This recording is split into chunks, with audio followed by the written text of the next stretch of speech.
नमस्कार। आज हम बच्चों के सोचने का ढंग, आखिर बच्चा कैसे सोचता है, इस बात पर एक मोटिवेशन वीडियो आपके लिए लेकर आए हैं।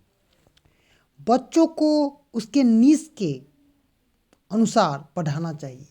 वह कैसा कंटेंट चाहता है उसी के अनुसार अगर बच्चों को पढ़ाया जाए तो वह अच्छी ढंग से सोच सकता है। बच्चों को मास्टर से अधिक डर लगता है। जैसा कि आप जानते हैं, बच्चों को मास्टर से डर लगता है, तो मास्टर से बच्चों को डरना नहीं चाहिए। उसे क्या करना चाहिए? मोटिवेशन देना चाहिए। बच्चों को बताना चाहिए मास्टर आपके लिए ज़रूरी है। याद करने की प्रवृत्ति नहीं होनी चाहिए बच्चों में। उसे उस कंटेंट में क्या करना चाहिए? उसे उस प्रवृत्ति के अनुसार उसे याद कराना चाहिए। और एक बच्चों में बहुत बड़ी प्रॉब्लम होती है, जो है भूलने की प्रवृत्ति। हर बच्चा जन्म से भूलता नहीं है। उसमें कुछ शारीरिक, कुछ मानसिक, कुछ उसकी जो संरचना है, जो वातावरण है, उसके अनुसार वह नहीं सोच पाता है। आगे है न पढ़ना आना। जैसे बच्चा कभी कभी हिंदी भी नहीं अच्छे से पढ़ पाता है, कभी अंग्रेजी नहीं पढ़ पाता है, कभी उर्दू नहीं, संस्कृत नहीं पढ़ पाता है, तो हम सबों को काम है कि उस बच्चे को मोटिवेट करना और कहना कि तुम पढ़ सकते हो। इसीलिए बच्चों के सोचने का जो ढंग है, वह एक माता पिता और शिक्षक के अलावा दूसरा कोई नहीं समझ सकता है। जब बालक को कोई भी प्रश्न पूछता है तो वह डर जाता है। आप देखते होइएगा, आपके भी समाज में, हमारे यहाँ भी, जब हम कोई प्रश्न किसी बच्चे से पूछते हैं तो वह क्या होता है? उसका हार्ट बीट बढ़ जाता है, वह डर जाता है। ऐसा इसलिए होता है क्योंकि वह उस वातावरण से उस प्रश्न को जानता भी है, लेकिन बोलने में हिचकिचा जाता है। इस कारण से वह नहीं बोल पाता है, तथा अपने माता पिता से भी वह नहीं बताता है कि हमको इस सिचुएशन में बहुत ज़्यादा डर लगता है। तो हमें बच्चों को प्रोत्साहित करना चाहिए, हर समय उसको अच्छा बात बोलना चाहिए, जिससे बच्चे में मोटिवेशन बना रहे और सोच की क्षमताओं के साथ वह आगे अपने समाज में आगे बढ़ता रहे। आगे है समाज से हमारे हो रहे परिवर्तन को बताना।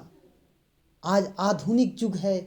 बच्चा जो कि एक कोरी कल्पना का मनुष्य है, उसमें जैसा आप गुण दीजिएगा वैसा बनेगा। तो समाज में आज परिवर्तन हो रहा है, उन परिवर्तनों को भी बालक को बताना चाहिए। क्या क्या बदलाव आ रही है, हमारी शिक्षा, हमारे परिवेश, वातावरण और अनेक चीज़ों में जो परिवर्तन है, उनको वह किस प्रकार से सीख सके और अपने नैतिक गुणों में उन चीज़ों को ला सके। आगे है प्रश्न उत्तर ना लिखना या सही तरीके से न पढ़ पाना।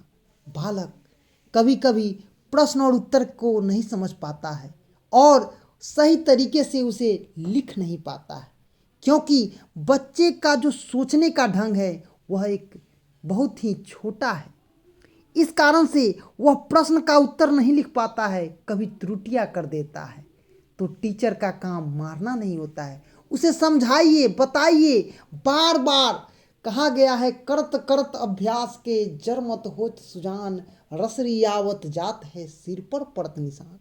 इसलिए इन चीज़ों को भी उन्हें सिखाना चाहिए। आगे है अपनी पढ़ाई को परिवेश से जोड़ना।